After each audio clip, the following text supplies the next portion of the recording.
Good morning. It's about midnight. Just for my own editing's sake, it is July 23rd. That's just for me to remember that in post. I had a different thing to talk about planned, but then I ended up getting some news that kind of drained out my energy for the day. Before I talk about that, I will say that I'm working on the video for the Focusrite. It's basically done. I shouldn't say basically done. I'm putting all the preliminary or the excess things that haven't gone on yet on all the B-roll I took today. I'm going through all of that stuff and putting all that stuff in the timeline and all that stuff. The goal is to finish it tonight because MJ and I leave for MetroCon tomorrow. So the goal is to have it 100% finished and even get it scheduled out tonight and deal with that tomorrow. So, deal with the rest of it tomorrow. Like, have everything done tonight and then have it scheduled out so that when we can just leave, and just deal with everything tomorrow. I think that's what I'm trying to say. So I went to work this morning. I woke up, had an opening shift 9 to 1, which was great because I can come home and get ready, get working on this stuff, which I did. And when I came home, my parents weren't there. And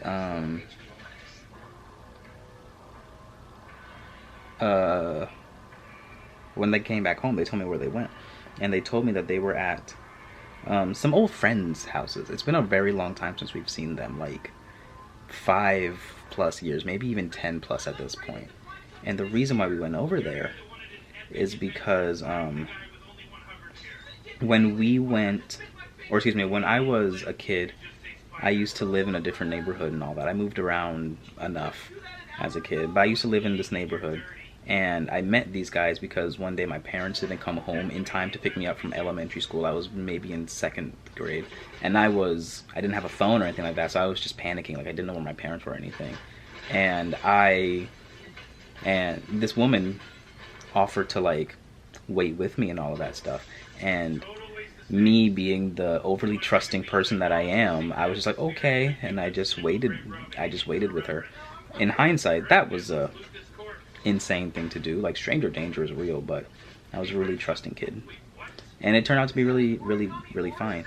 And she waited with me, she spoke with me, and I believe that day she had her son with her. And me and him ended up being friends. You know, we were neighbors, and we basically grew up together with the rest of the neighborhood kids, because everybody on that street, we all were just about the same age, except for the woman's son. He was a couple years younger than us. But we always used to play together, even him and his brother. Like, we always used to come out, play in the cul-de-sac, because we lived in the cul-de-sac. And it was a good time. I eventually moved out of that neighborhood, and like I said, I was older than him, so I went to a different school. And, you know, just over time, we kind of just lost contact, because I didn't even have a phone or anything like that. You know, I was that young. I didn't get a phone till I was like a sophomore in high school. But yeah, so we kind of just lost contact.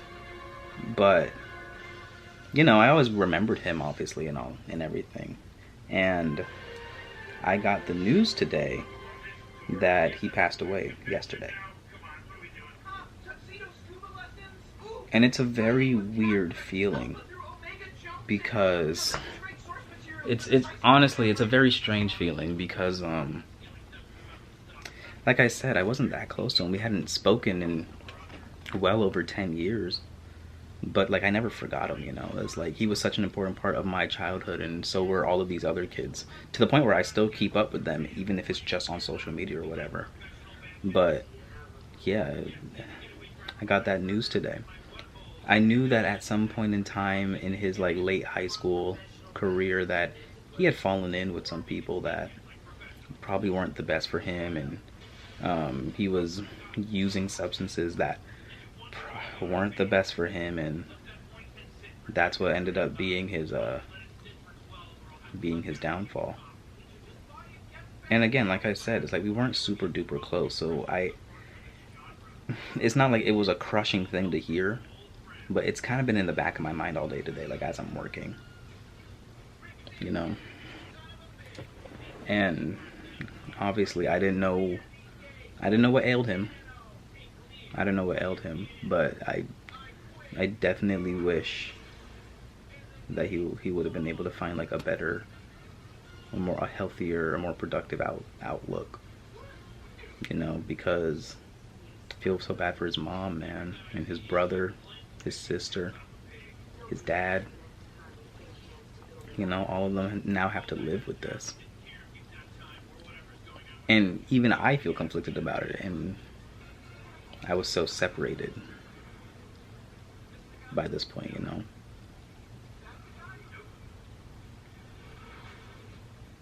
It's just it's strange.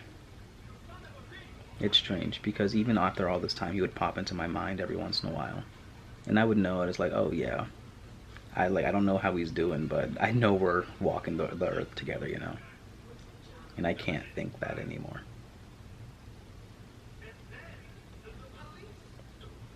I'm not sure what else to say about that.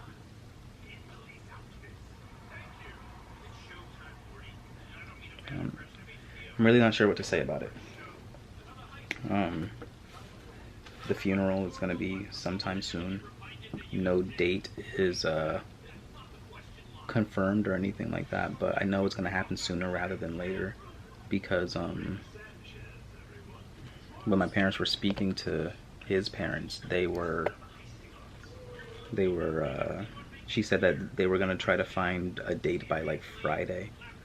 And this is another thing where I'm a little concerned about because I have so many things going on, because I'm going to be in Tampa on Friday and I'm not coming back until Monday, and then the next week, and then I'm working Thursday or Wednesday and Thursday, and then I have the competition, or MJ's competition, on the Saturday after that, I believe, and then I have another friend's wedding the Friday before that. Like, I'm very busy, and I'm really hoping that this day doesn't end up conflicting with one of those things, because it's gonna make my life a lot harder.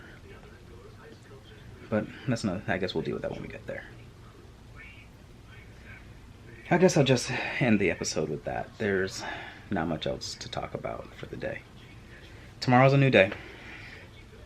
Tomorrow's a new day. I guess the only thing I'll say is take care of yourselves. If you're struggling, tell somebody. Find help.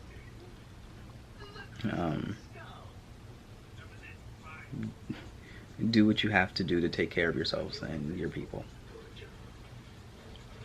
That's it.